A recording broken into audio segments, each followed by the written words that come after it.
नमस्कार बच्चों, स्वागत है आपका अपने चैनल में जिसका नाम है आशाएं कुछ पाने की। और मैं हूं आपकी दोस्त आकांक्षा।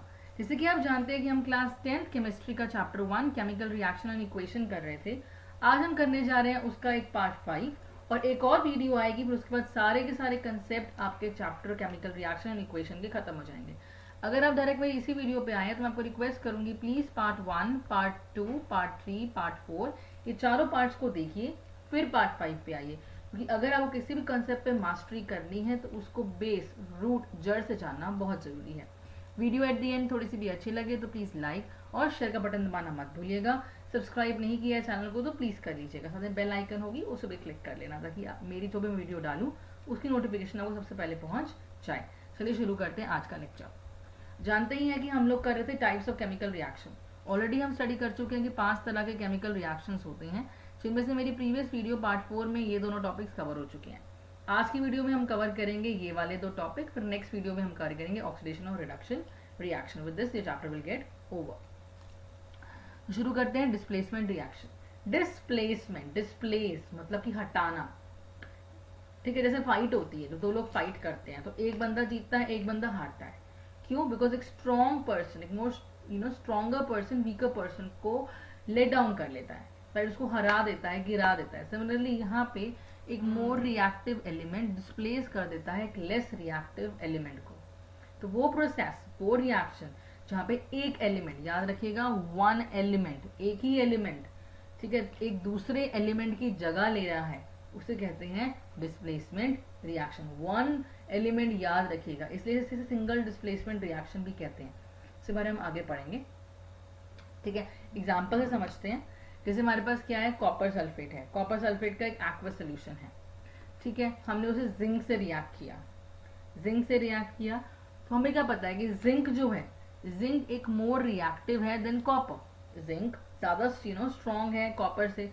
तो जिंक क्या करती है, कॉपर सल्फेट में से सल्फेट को हटा देती है। क्या कर देती है, कॉपर में से आपके उसको हटा देती है। जब हटा देती है तो यहाँ पे एक सल्फेट, कॉपर आपका अलग पहुंच गया। ठीक है, this will be here as zinc sulphate. ठीक है, आई एम सॉरी, ये आपका हो गया जिंक सल्फेट। तो यहाँ पे क्या हुआ कि ये आपका बन गया जिंक सल्फेट। क्या बन गया, ये आपका जिंक सल्फेट। अंडरस्टूड? तो इसमें क्या हुआ, क्योंकि जिंक मोर रिएक्टिव थी, स्ट्रॉन्गर थी कॉपर से, तो उसने कॉपर सल्फेट में से कॉपर को हटा दिया और उसके जगह पे खुद आ गई और कॉपर को अकेला छोड़ दिया। इसी को कहते हैं डिस्प्लेसमेंट रिएक्शन।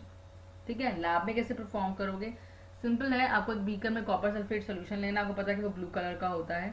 ठीक है, उसके अंदर आप एक जिंक स्ट्रिप डाल देना। जैसे आप जिंक स्ट्रिप डाल दोगे तो क्या होगा, धीरे धीरे जो ब्लू कलर है ना कॉपर सल्फेट का, वो फेड होना शुरू हो जाएगा। ठीक है, क्यों? क्योंकि कॉपर सल्फेट से क्या बन गया, वो जिंक सल्फेट।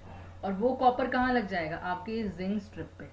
जिंक स्ट्रिप पे लग जाएगा, इसलिए यहाँ पे क्या होगा कि रेड ब्राउन कलर की कोटिंग आ जाएगी स्ट्रिप के ऊपर। क्यों? क्योंकि इस पे कॉपर मेटल जो है वो डिपॉजिट हो गया है, बिकॉज कॉपर ही फ्री था। जिंक जो इसके ऊपर था वो तो हट गया, सल्फेट के साथ रिएक्ट हो गया, जिसके कारण क्या हुआ, आपका ब्लू कलर जो है वो फेड हो गया, सोल्यूशन कलरलेस बन गया। ठीक है, अब जो कॉपर फ्री रह गया वो सारा जिंक पे आ गया। जिंक पे आने के कारण रेड ब्राउन कलर की क्या हो जाएगी, उस पर कोटिंग हो जाएगी। इसी को बोलते हैं डिस्प्लेसमेंट रिएक्शन। क्यों हो रहा है यहाँ पे ये, बिकॉज जिंक ज्यादा स्ट्रॉन्ग है कॉपर से। अंडरस्टूड? एक नेक्स्ट एग्जांपल एक और लेते हैं, उससे और अच्छे समझ में आ जाएगा। बहुत कॉमन एग्जांपल है, कॉपर सल्फेट ही लिया है इसमें भी हमने, वो आयरन के साथ रिएक्ट कर रही है। ठीक है, तो आयरन मोर रिएक्टिव है देन कॉपर, तो फिर से उसने कॉपर को हटा दिया, आयरन सल्फेट बन गई, कॉपर को फिर से फ्री छोड़ दिया। मतलब यहाँ पे ब्लू कलर का सोल्यूशन क्या बन रहा है, ग्रीनिश सोल्यूशन बन रहा है। यहाँ पे ब्लू कलर का क्या बन रहा था, कलरलेस बन रहा था। ठीक है, कैसे होगा, हमने एक टेस्ट ट्यूब ली, उस टेस्ट ट्यूब के अंदर हमारा कॉपर सल्फेट सोल्यूशन है ब्लू कलर का, उसमें हमने एक आयरन नेल डाल दिया। ठीक है, एक कील डाल दी, आयरन नेल डाल दिया। धीरे धीरे क्या होगा कि वो रिएक्ट होना शुरू हो जाएगा आयरन। अब क्योंकि कॉपर जो है वो लेस रिएक्टिव है तो वो कॉपर को फ्री छोड़ देगा और क्या करेगा, सल्फेट के साथ रिएक्ट हो जाएगा, जिसके कारण ये ब्लू कलर ग्रीन कलर के अंदर कन्वर्ट हो जाएगा। बिकॉज मेरा क्या बन गया है, मेरा बन गया है आयरन सल्फेट। Iron sulphate. अब जो मेरा कॉपर फ्री रह गया वो इसके ऊपर आयरन के जो नेल है ना उसके ऊपर रिएक्ट करना शुरू कर देगा। बिकॉज आयरन तो हट चुका है, उसके ऊपर कोटिंग हट चुकी है, कॉपर खाली पड़ा है, तो कॉपर अपनी कोटिंग बना लेगा। अपनी कोटिंग बनाने का, इसी कारण नील का कलर क्या हो जाएगा, रेड ब्राउन। सिल्वर से क्या हो गया, वो red brown. Understood? Very easy. यहाँ पे भी ये क्यों हो रहा है, क्योंकि आयरन मोर रिएक्टिव है देन कॉपर। इसी को क्या बोलते हैं हम लोग, डिस्प्लेसमेंट रिएक्शन। अब इसे डिस्प्लेसमेंट रिएक्शन भी कह सकते हैं, इसे सिंगल डिस्प्लेसमेंट रिएक्शन भी कह सकते हैं। अगर आपने देखा होगा कि एक एलिमेंट एक दूसरे एलिमेंट को हटा रहा है, एक ही एलिमेंट का यहाँ पे इन्वॉल्वमेंट हो रही है, एक से ज्यादा इन्वॉल्वमेंट नहीं हो रही है एलिमेंट की, इसलिए सिंगल डिस्प्लेसमेंट या फिर सिर्फ और सिर्फ डिस्प्लेसमेंट रिएक्शन भी कह सकते हैं। अब अगर एक से ज्यादा हो रही हो, मतलब दो कंपाउंड आपस में रिएक्ट करके दो नए कंपाउंड बना रहे हो, तो जब दो कंपाउंड्स की इन्वॉल्वमेंट होती है तो कहते हैं डबल डिस्प्लेसमेंट रिएक्शन। ठीक है, वहां पे सिंगल हो रही थी तो सिंगल डिस्प्लेसमेंट या खाली डिस्प्लेसमेंट बोल दो, यहाँ पे दो हो रही है इसलिए डबल, डबल मीन्स टू। तो दो कंपाउंड आपस में रिएक्ट करते हैं, अपने आयंस को एक्सचेंज करते हैं दो नए कंपाउंड बनाने के लिए, तो उसे कहते हैं डबल डिस्प्लेसमेंट रिएक्शन। और अच्छे से क्लियर हो जाएगा अगर आप उसको एग्जाम्पल से समझें। ठीक है, उससे पहले ये जान लो कि ये रिएक्शन होते कहाँ हैं। ये रिएक्शन यूजुअली अकर होते हैं आपके सॉल्यूशंस में, याद रखिएगा हमेशा सॉल्यूशंस में, सॉलिड में नहीं, सॉल्यूशंस में अकर होते हैं। ठीक है, और इनका जो प्रोडक्ट आता है उनमें से एक प्रोडक्ट जरूर जरूर प्रेसिपिटेट फॉर्मेशन करेगा ही करेगा। ठीक है, याद रखेगा ये दो चीजें, पहला कि ये सोल्यूशन में होगा ही होगा, और जो प्रोडक्ट निकलेगा, ठीक है, दो प्रोडक्ट निकलेंगे ना, ठीक है, तो उसमें से एक प्रोडक्ट जो होगा वो आपका इनसॉल्युबल प्रेसिपिटेट निकलेगा ही निकलेगा। प्रेसिपिटेट निकलेगा जो क्या होगा, इनसॉल्युबल। ऑब्वियसली प्रेसिपिटेट जो होते हैं वो इनसॉल्युबल होते हैं बिकॉज वो सेपरेट आउट होते हैं एज अ सॉलिड। इसलिए इन रिएक्शंस को जिसमें आपका प्रेसिपिटेट बाहर निकलता है, ठीक है, सेपरेट आउट होता है as a solid, precipitation reaction भी कहते हैं, प्रेसिपिटेशन रिएक्शन भी कहते हैं। इसके बारे में आपको और इसके एंड में पढ़ाऊंगी, पहले हम लोग उसके एग्जाम्पल समझ लेते हैं कि डबल डिस्प्लेसमेंट रिएक्शन होता क्या है। यहाँ पे हमने क्या लिया, यहाँ पे हमने एक सिल्वर नाइट्रेट लिया है। ठीक है, आप ध्यान से देखो, यहाँ पे दो कंपाउंड्स की इन्वॉल्वमेंट हो रही है, कौन कौन से, पहला सिल्वर नाइट्रेट, दूसरा सोडियम क्लोराइड। ये दो कंपाउंड है, दोनों सोल्यूशन में, मैंने कहा था ना कि ये सोल्यूशन में होता है, तो दोनों के दोनों मेरे सोल्यूशन में है। एक से ज्यादा इन्वॉल्वमेंट होनी चाहिए, तो मेरे यहाँ पे दो कंपाउंड्स की इन्वॉल्वमेंट हो रही है, दोनों आपस में रिएक्ट कर रहे हैं और आप देख रहे हैं कि दो नए कंपाउंड बन रहे हैं, मतलब डबल डिस्प्लेसमेंट रिएक्शन यहाँ पे हो रहा है। किस तरीके से हो रहा है वो देखो, आयंस का एक्सचेंज करके। कैसे आयन का एक्सचेंज करके, ध्यान से सुनो। इस सिल्वर नाइट्रेट में मैंने सिल्वर आयंस ले लिए, ठीक है, सिल्वर आयंस जो हैं वो रिएक्ट कर रहे हैं आपके सोडियम क्लोराइड में से क्लोराइड आयंस के साथ। अंडरस्टूड, सिल्वर नाइट्रेट में से मैंने सिल्वर आयंस ले लिए, सोडियम क्लोराइड से मैंने क्लोराइड आयंस ले लिए, दोनों आपस में रिएक्ट कर रहे हैं, आपस में रिएक्ट करके एक नया कंपाउंड बना रहे हैं। क्या नया कंपाउंड बना रहे हैं, AgCl। ये मेरा हो गया पहला नया कंपाउंड, ये मेरा क्या हो गया, पहला नया कंपाउंड।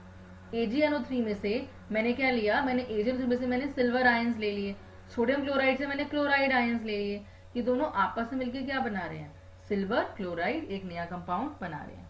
ठीक है, अब मेरे बाकी कौन से आयंस रह गए, NaCl में से मेरे रह गए, इन्होंने तो मिलकर बना दिया AgCl। अब मेरे यहाँ पे क्या रह गए, मेरे यहाँ पे सोडियम आयन रह गया, तो ये सोडियम आयन किसके साथ रिएक्ट करेगा, यहाँ पे क्या रह गया, मेरा नाइट्रेट आयंस रह गया, तो ये जो मेरा सोडियम आयंस है ये नाइट्रेट आयन के साथ रिएक्ट करेगा, नाइट्रेट आयन से रिएक्ट करेगा तो एक नया कंपाउंड बनाएगा। क्या कंपाउंड बनाएगा, सोडियम नाइट्रेट। क्या बनाएगा, सोडियम नाइट्रेट। समझ रहे हो आयंस किस तरह से इन्वॉल्वमेंट हो रही है, दोनों कंपाउंड का यहाँ पे इस्तेमाल हो रहा है दो नए कंपाउंड बनाने के लिए। दोनों कंपाउंड में से एक एक आयन को हम ले रहे हैं, आपस में जोड़ रहे हैं, कंपाउंड बना रहे हैं, फिर बाकी जो बच गया आयन उसको ले रहे हैं, फिर एक नया कंपाउंड बना रहे हैं। जैसे पहले हमने यहाँ पे सिल्वर लिया और क्लोरीन लिया, दोनों से मिला के एक नया कंपाउंड बनाया, फिर यहाँ पे क्या बच गया, यहाँ मेरा नाइट्रेट बच गया और मेरा सोडियम बच गया, फिर इन दोनों को इन्वॉल्व करके एक नया कंपाउंड बना लिया। तो दो कंपाउंड आपस में रिएक्ट करके अपने आयंस को एक्सचेंज करके दो नए कंपाउंड बना रहे हैं, इसे क्या बोलते हैं, डबल डिस्प्लेसमेंट रिएक्शन।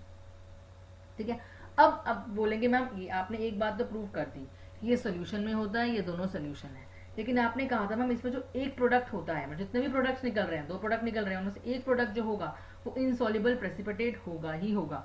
तो यहाँ पे कौन सा एक इनसॉल्युबल प्रेसिपिटेट है जो सेपरेट आउट हो रहा है एज अ सॉलिड, यहाँ पे है बेटा आपका सिल्वर क्लोराइड। ये जो आपका सिल्वर क्लोराइड है ना बेटा, ये आपका ऐसा white precipitate solid separate out होता है। आप देख रहे हो यही एक सॉलिड है, ये फिर एक्वस है। Understood the concept. और अच्छे से समझते हैं एक और एग्जांपल के साथ। हमने क्या लिया, हमने बेरियम क्लोराइड ले लिया, बेरियम क्लोराइड और हमने सोडियम सल्फेट ले लिया, आपस में रिएक्ट कर रहे हैं, दो नए कंपाउंड बना रहे हैं। ठीक है, एक्वस एक्वस, ये एक सॉलिड बन रहा है, इसमें एक सॉलिड बन रहा है इसमें, यही हम चाहते थे कि वो एक्वस में हो, एक्वस में हो गया। एक one of the product solid में बनना चाहिए, सॉलिड में बन गया। ठीक है, अब देखते हैं एक्सचेंज ऑफ आयंस, इस दोनों कंपाउंड के अलग अलग आयन से एक्सचेंज होकर क्या नए कंपाउंड बन रहे हैं, ये हमें फाइंड आउट करना है। देखो पहले क्या होता है कि मेरे यहाँ से ना बेरियम आयंस आ जाते हैं, ठीक है, तो मेरे यहाँ से बेरियम आयंस आ गए। ठीक है, ये किससे रिएक्ट कर रहे हैं? ये रिएक्ट कर रहे हैं मेरे सल्फेट आयंस के साथ। ठीक है, अब मेरे ये बेरियम आयन सल्फेट आयन के साथ रिएक्ट करके क्या बना रहे हैं? Barium sulphate. चलिए, मेरा पहला कंपाउंड बिल्कुल सही बन रहा है। मेरे 2 आयन्स हैं, मतलब हर कंपाउंड में से एक एक आयन आ रहा है, मिलकर एक नया कंपाउंड बना रहा है। अब मेरा यहाँ बच क्या गया? मेरे यहाँ बच गया क्लोराइड आयंस। क्या बच गया मेरे यहाँ पे? Chloride ions. ठीक है, अब ये जो मेरे क्लोराइड आयंस हैं, ये किससे रिएक्ट करेंगे? मेरे सोडियम आयंस के साथ। किससे रिएक्ट करेंगे? सोडियम आयन के साथ। और क्या बना देंगे? मेरा NaCl। यही मेरा दूसरा कंपाउंड बन रहा है। समझ में आ गया? हर कंपाउंड में से एक एक आयन आ रहा है, वो जुड़ के एक नया कंपाउंड बना रहा है। ठीक है, थोड़ा डबल डिस्प्लेसमेंट रिएक्शन है। दूसरा, क्या ये सॉल्यूशंस में हो रहे हैं? हाँ, ये सॉल्यूशन में हो रहे हैं।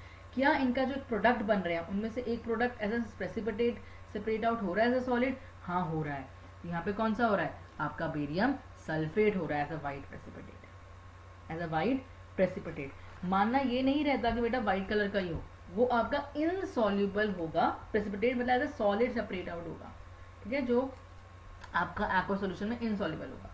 सिंपल डायग्रामेटिकली देख लेते हैं। मैंने एक सोडियम सल्फेट सोल्यूशन लिया। ठीक है, मैंने एक बेरियम क्लोराइड सोल्यूशन लिया। यही था, बेरियम क्लोराइड और सोडियम सल्फेट। ठीक है, 2 अलग अलग टेस्ट ट्यूब में लिया। फिर मैंने क्या किया? मिक्स कर दिया। किसको? बेरियम क्लोराइड और सोडियम सल्फेट सोल्यूशन को। तो मैंने क्या देखा कि मेरे पास एक बेरियम सल्फेट की पीपीटी इकट्ठी हो गई। तो इसी को क्या बोलते हैं? इसे डबल डिस्प्लेसमेंट रिएक्शन। ठीक है, अब बात करते हैं, मैंने बताया था प्रेसिपिटेट रिएक्शन की। अब देखो, कोई भी रिएक्शन जिसके अंदर प्रोडक्ट आपका एक इनसॉल्युबल सॉलिड निकलता है, जिसे हम प्रेसिपिटेट बोलते हैं, उन्हें हम बोलते हैं प्रेसिपिटेट रिएक्शन। इसका मतलब डबल डिस्प्लेसमेंट रिएक्शन और also known as precipitate reaction. Clear? So I believe सारे कंसेप्ट आपको डिस्प्लेसमेंट और डबल डिस्प्लेसमेंट से मिलते हुए क्लियर हो गए होंगे। ठीक है, इनकेस कोई प्रॉब्लम है तो प्लीज कमेंट्स बॉक्स में शेयर करो। अपना कोई नया एग्जाम्पल देना चाहते हो तो वो भी कमेंट्स बॉक्स में शेयर करो। ठीक है, आपके व्यूज, आपका एक्नॉलेजमेंट, आपका रिव्यू बहुत इंपॉर्टेंट है मेरे लिए। ठीक है, और अगर चैनल पसंद आया, मतलब थोड़ी सी वीडियो भी थोड़ी सी आपको लगे कि हाँ यूजफुल है, तो प्लीज़ लाइक और शेयर का बटन दबाना मत भूलिएगा। चैनल को सब्सक्राइब नहीं किया है तो प्लीज़ कर लीजिए। चैनल का नाम है आशाएं कुछ पाने की। Till then, take care, bye bye and keep smiling.